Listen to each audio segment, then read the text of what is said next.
Hello guys, welcome to my YouTube channel. मैं आज आप सभी को बताने वाला हूं कि sponge iron and pig iron में बेसिक डिफरेंस क्या है, हमें क्यों ज़रूरत पड़ती है पिग आयरन की और क्यों ज़रूरत पड़ती है स्पॉन्ज आयरन की।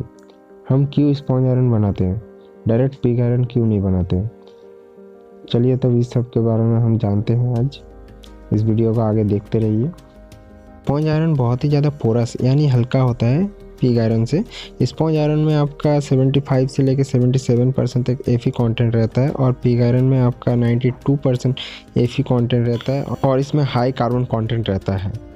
देखो बेसिकली क्या होता है, पिग आयरन बनाने के लिए हमें ब्लास्ट फर्नेस की ज़रूरत पड़ती है और ब्लास्ट फर्नेस में हमें जो चार्जिंग मटेरियल करता है उसको हमें लिक्विड स्टेट में लेके जाना पड़ता है। अगर लिक्विड स्टेट में लेके जाएंगे तो उसके लिए हायर टेम्परेचर चाहिए। हायर टेम्परेचर जब होगा तभी वो मेल्ट होगा। मेल्ट होके जो लिक्विड आयरन है, लिक्विड आयरन क्या होगा, उसका डेंसिटी हाई है इसीलिए वो नीचे की तरफ चल जाएगा और जो स्लैग है उसका डेंसिटी कम है लिक्विड आयरन से, इसीलिए वो ऊपर की तरफ चल जाएगा। इससे हम इजीली दोनों को अलग कर सकते हैं, ठीक है। तो इसीलिए हमें लिक्विड आयरन में मेल्ट करना पड़ता है, तो उसके लिए हाई टेम्परेचर चाहिए, उसके लिए कोक कंजम्पशन ज़्यादा लगेगा, ठीक है। तो उसके लिए फ्यूल कंजम्पशन ज़्यादा लगने के कारण उसके लिए हमारा कॉस्टिंग भी ज़्यादा पड़ रहा है। और ब्लास्ट फर्नेस ऑपरेटिंग करने के लिए कोई मतलब ऐसा नहीं चलेगा। ब्लास्ट फर्नेस ऑपरेटिंग करने के लिए पूरा एकदम अच्छा सा इंजीनियर लगेगा, उसको कॉस्टिंग भी बहुत ही अच्छा लगेगा, ठीक है।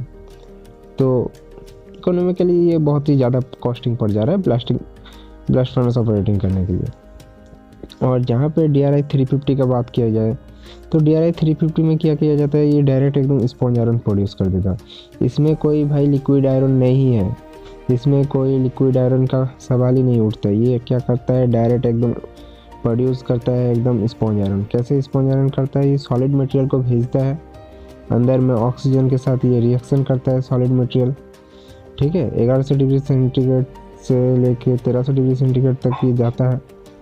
वहाँ पे ये ऑक्सीजन के साथ रिएक्शन करके ये क्या होता है, ये डायरेक्टली सॉलिड टू सॉलिड, मतलब सॉलिड स्टेट से ही सॉलिड स्टेट में कन्वर्ट हो जाता है। ये मतलब स्पॉन्ज आयरन डायरेक्टली प्रोड्यूस हो गया। इसमें कॉस्टिंग बहुत ज़्यादा कम है, इसीलिए सभी जगह में ब्लास्ट फर्नेस नहीं लगाता। कम कॉस्टिंग में करने के लिए ये लोग सिंपली स्पॉन्ज आयरन बैठा देता है, क्योंकि वहाँ पे कॉस्टिंग कम है इसीलिए।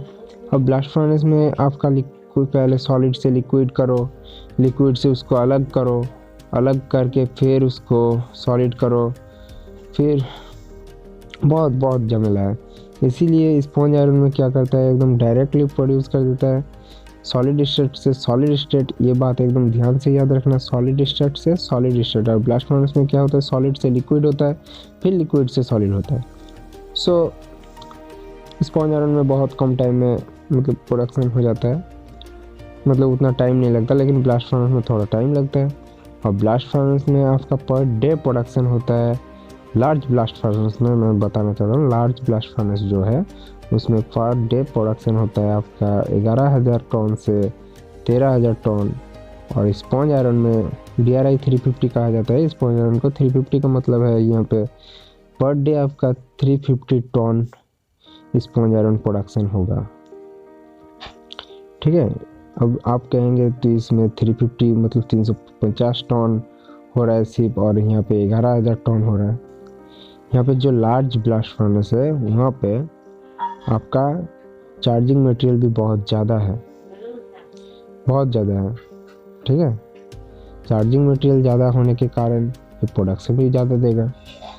और स्पॉन्ज आयरन में क्या होता है, स्पॉन्ज आयरन में कॉस्टिंग कम है, कॉस्टिंग कम होने के कारण इसमें प्रॉफिट बहुत ज़्यादा है। अब ब्लास्ट फर्नेस में भी प्रॉफिट है, लेकिन इसमें लिक्विड स्टेट में जाने के लिए थोड़ा कोक कंजम्पशन ज़्यादा होता है और इसको ऑपरेटिंग करना थोड़ा ज़्यादा मुश्किल है 350 से। इसीलिए बस ऐसा नहीं है कि DRI में सिर्फ प्रोडक्शन आपका 350 होता है, 350 टन। उसके जगह में अगर 500 टन का है तो 500 टन भी प्रोडक्शन होता है, 150 टन भी होता है प्रोडक्शन, ठीक है। उसका क्लीन का लेंथ के ऊपर डिपेंड करता है वो कितना प्रोडक्शन देगा, अब ब्लास्ट फर्नेस ऑपरेटिंग करने में आपका ऑपरेटिंग सिस्टम बहुत ही अच्छा होना चाहिए, सॉफ्टवेयर भी अच्छा होना चाहिए, क्योंकि अंदर में जो काउंटर करंट रिएक्शन चलेगा उसका अच्छे से रिएक्शन होना चाहिए, ठीक है। नहीं तो स्लैग मटेरियल लिक्विड मटेरियल के साथ निकल के आ जाएगा, इसीलिए उसको ऑपरेटिंग करने के लिए बहुत ही अच्छा से चाहिए। स्पॉन्ज आयरन को इंडक्शन फर्नेस में मेल्ट करके उससे ब्लूम ब्लेड बनाया जाता है। उसके बाद उस ब्लूम ब्लेड से आपका टीएमटी बार बनता है और पिग आयरन को आपका स्टील मैन्युफैक्चरिंग इंडस्ट्री में भेज दिया जाता है, जहाँ पे हाई क्वालिटी का प्रोडक्ट बनाने के लिए पिग आयरन यूज़ किया जाता है, और लो क्वालिटी और चिप क्वालिटी की बनाने के लिए हम स्पॉन्ज आयरन का यूज़ करते हैं, और अच्छे क्वालिटी के बनाने के लिए हमें पिग आयरन का यूज़ करना पड़ता है। स्पॉन्ज आयरन में आपका गैंग मटेरियल बहुत ही ज़्यादा रहता है पिग आयरन से तुलना में। उस पिग आयरन में कार्बन परसेंटेज ज़्यादा रहता है स्पॉन्ज आयरन से।